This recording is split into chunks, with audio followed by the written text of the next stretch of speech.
What's up, everyone? Welcome to another episode of Backup Fantasy Sports. It is Friday, April 14th. My name is Euan, and on today's episode, we will be talking some F1 fantasy and a chip strategy podcast as I try to fill in some time during the April break before the Azerbaijan Grand Prix. Last week, I did an episode on best of the back markers, and I wore my Logan Sargent shirt. That went quite well, kind of broke that down. So check out that video. You can like and subscribe right below here. But today we are covering chip strategy. So I thought I would put on my 75th Monza anniversary shirt and the Ferrari shirt just in case it all goes horribly wrong. Then it will just be on brand with some bad strategy. But let's get right into it here. We're going to talk about chips this week. So what are chips?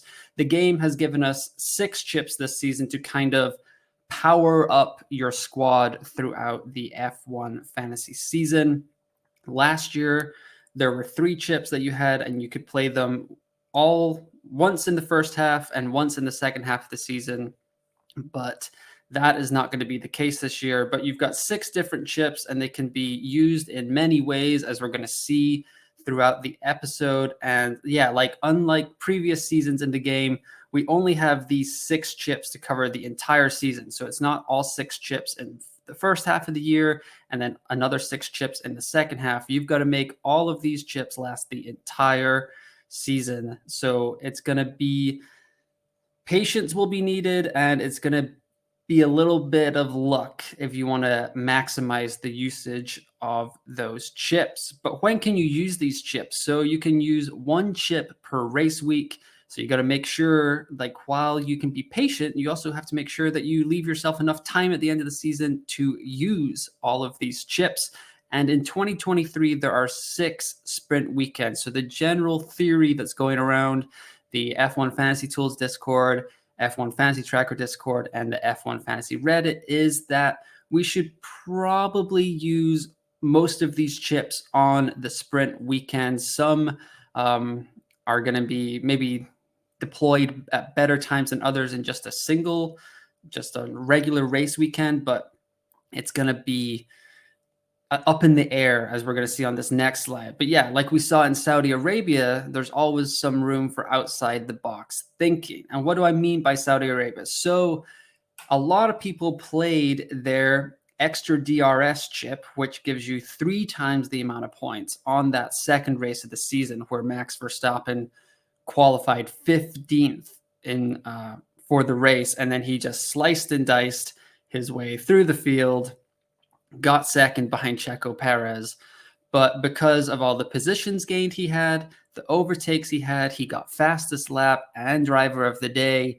If you used the extra DRS chip on Max that weekend, you actually got 183 points, which is outstanding. Because then if you look at the right-hand column over there, this is what Max could currently get on a sprint weekend. Now, this is with the old sprint format. For Azerbaijan, the rumor or almost official news is that there will be a new sprint format. So Friday is going to be a free practice with the Grand Prix qualifying on Friday afternoon. And then Saturday is going to be dedicated to the sprint, where there's going to be a sprint qualifying and the sprint race on Saturday. And Sunday will remain the main race, the Grand Prix.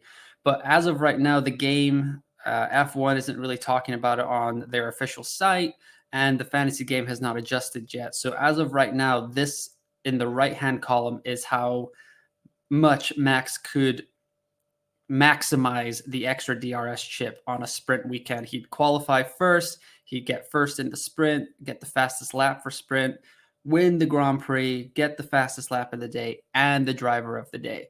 Not sure what's going to happen with this new sprint qualifying that we are going to have. We'll see. Maybe they'll get some points. Maybe there won't be any points at all.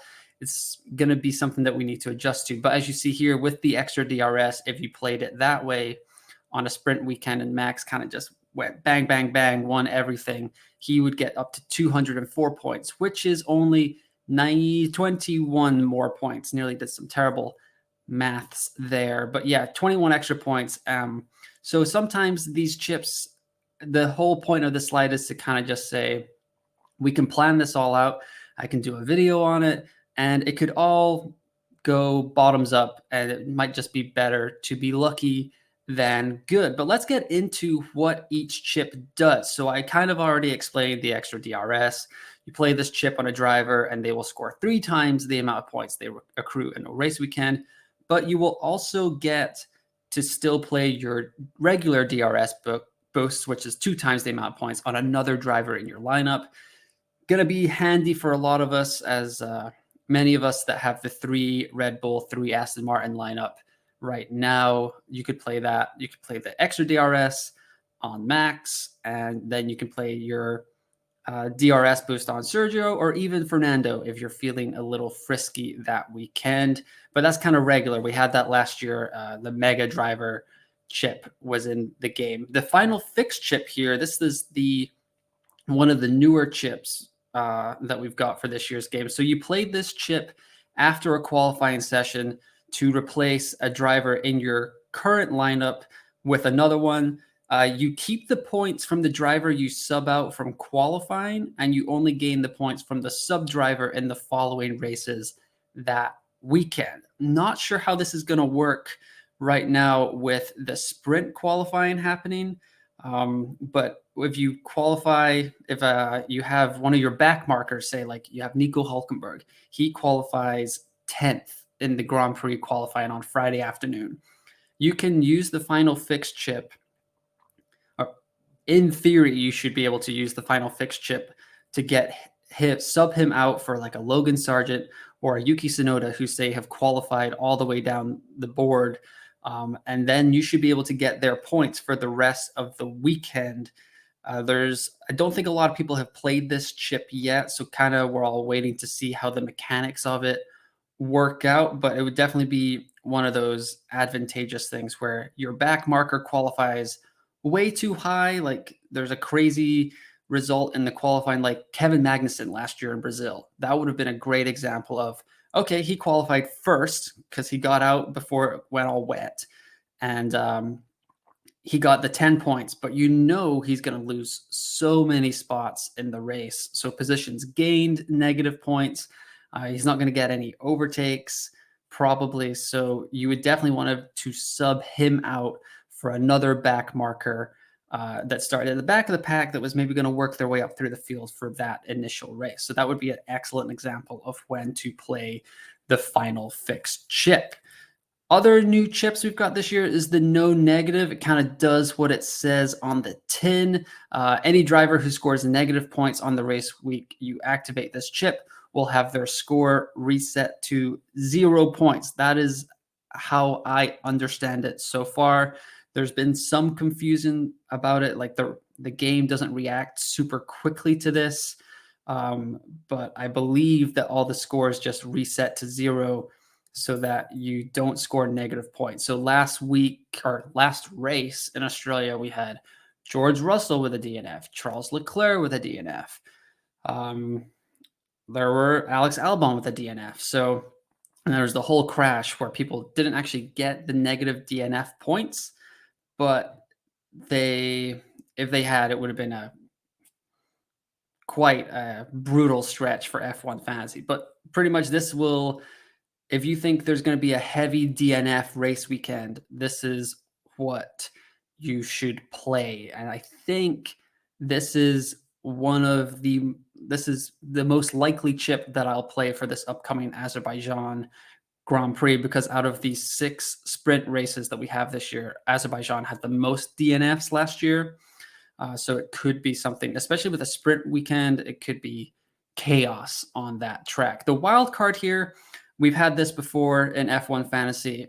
If you activate this card or chip, it will you can reset your whole team for an entire race week.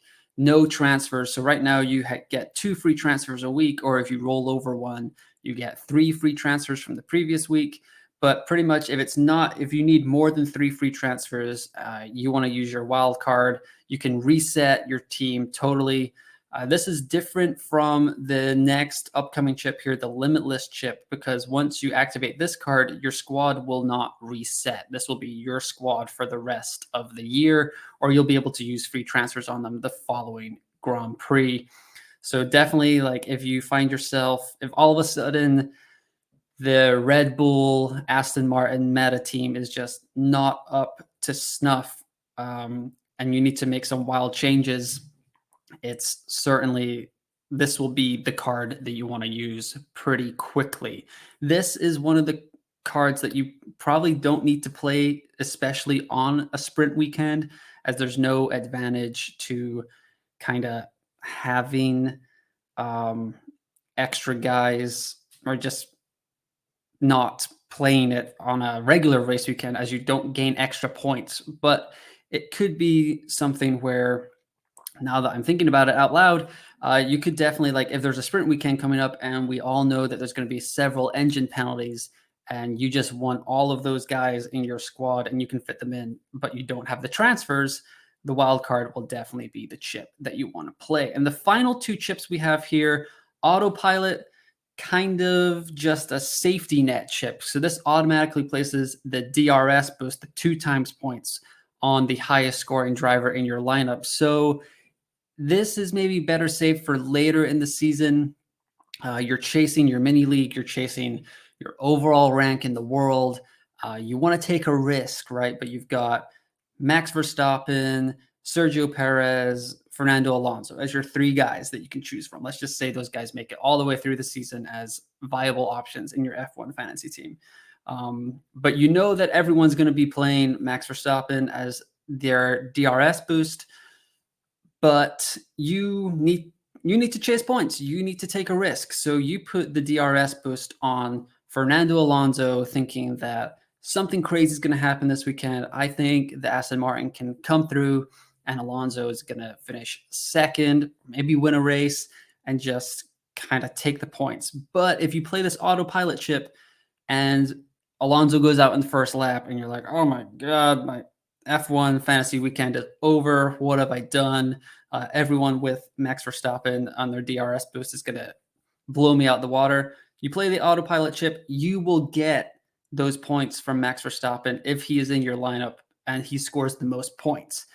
That's kind of how it works. Just like a safety net, it will automatically switch the DRS boost from whoever you picked onto the best choice in your lineup. So it's kind of handy. I think you should save it for later in the season if you're just chasing. I don't really see a ton. I guess if it's a sprint weekend, obviously, and you just have a feeling about something, you can play it there as well. But the Autopilot chip might be good for rank chasing at the end of the year. If you want to take a risk, but you don't want to totally, say your league pays out first, second, and third, and you're there, and it's like you're within touching distance of first, but you know you don't want to fall outside the top 3, Autopilot is probably the chip for you. And this final chip here, super excited about this Limitless chip. If anyone plays the UEFA Champions League fantasy game, this is very similar to that. So for 1 week, you can choose a driver lineup without a cost cap. Nothing is off the table. You can go Max, Sergio, Lewis, George, Charles, Red Bull, Ferrari. Boom. Good to go. You've got your dream lineup set there. The only thing is that, unlike the wild card, you will only have this chip for 1 week. So I think this is, or that team, that lineup for 1 week. And this is definitely something that I would play on a sprint weekend, because you want to maximize the amount of points you can have with the best drivers on the grid. So Limitless chip for me is certainly something that I will be looking to play on a sprint weekend. But that's the 6 chips. That's what they all do. So when should we play the chips? So for the first time in F1 history, there was going to be 6 sprint weekends. I've laid out the schedule here. Baku is the next one coming up here at the end of April as we get back from the April break. And then we don't go too long without a bunch of them for the rest of the year. Like, we've got the 4th race, and then we have a pretty long break until the Red Bull Ring. But then after that, it's like every few weeks, we've got a sprint race coming. So be prepared to use these chips thick and fast, with a lot of them, a couple of them being in Europe there, in Austria and Belgium. And then when F1 is just going all over the map with Qatar, Austin, and Sao Paulo. Should be interesting. The amount of sprints this year is going to be something that we need to watch, with like engine wear, parts wear. Are people going to have to take more engine penalties? Even now with the sprint qualifying, teams are going to have to. It's going to be interesting to see if teams kind of punt on this sprint qualifying to kind of save their cars for later in the season. Is just something that we have to watch, something we can theorize about. Nothing too crazy. But this is the schedule for the sprint races for the 2023 season. And this is just a general plan. Nothing really going on nothing set in stone here, but I just wanted to kind of lay out something that you could maybe do here. So Baku with the no negative chip is currently what I'm thinking of, just because of the DNFs they had there last season. And then the Red Bull Ring is going to hopefully be the extra DRS on Max, his kind of home race away from home, if you will, at the Red Bull Ring there. So put an extra DRS on him. Hopefully he can come through, bang, bang, bang, max points there. Spa in Belgium, final fix. We did have a lot of engine penalties at this race last year. Not saying it's going to be like that again in 2023, but just on maybe just coming out of the summer break or going into the summer break, people will maybe take some engine penalties, see where they're at. So that's the general idea there. Doha, we can play any of these last two chips here, but the Autopilot in Sao Paulo could be a popular one, and the Limitless in Austin. Just kind of want to save those for, I feel like those are the two chips that you want to save for later in the season, as you can go rank chasing, kind of take some punts. The Limitless chip, you can go all out for 1 week if you're just want to throw caution to the wind and you're chasing that leader, or if you're playing defense, you're leading your mini leagues and you just kind of want to have all the safest drivers on the track, and the Autopilot there as well. Wild card, really not sure when we should play that this year. Maybe if it's like what we were talking about earlier, with all of these teams suddenly taking engine penalties all on one weekend, and you find yourself kind of caught out, like weren't able to anticipate this, which we probably won't be until they tell us what's happening. The wild card might be the way to go. Say you've gotten away, you've put George Russell in your team instead of Sergio Perez, and then you've got Pierre Gasly in your squad instead of Lance Stroll, and then all of a sudden Red Bull and Aston Martin are taking engine penalties on one weekend, and you are like, oh, I got to get them all back in, but your transfers or your money's not really working out the way it should. That's when I would play the wild card. But that is going to be a short and sweet video for Backup Fantasy Sports on some chip strategy. Once again, really appreciate if you like and subscribe to the channel. I did one last week on best of the back markers. I'll have one next Friday coming out on the Azerbaijan Grand Prix. But I appreciate everyone that watches this, has been watching the videos in the past. It's been super encouraging. I really appreciate anyone giving the likes, giving the watches. It means a lot. But once again, thanks for watching, and I will talk to you next time.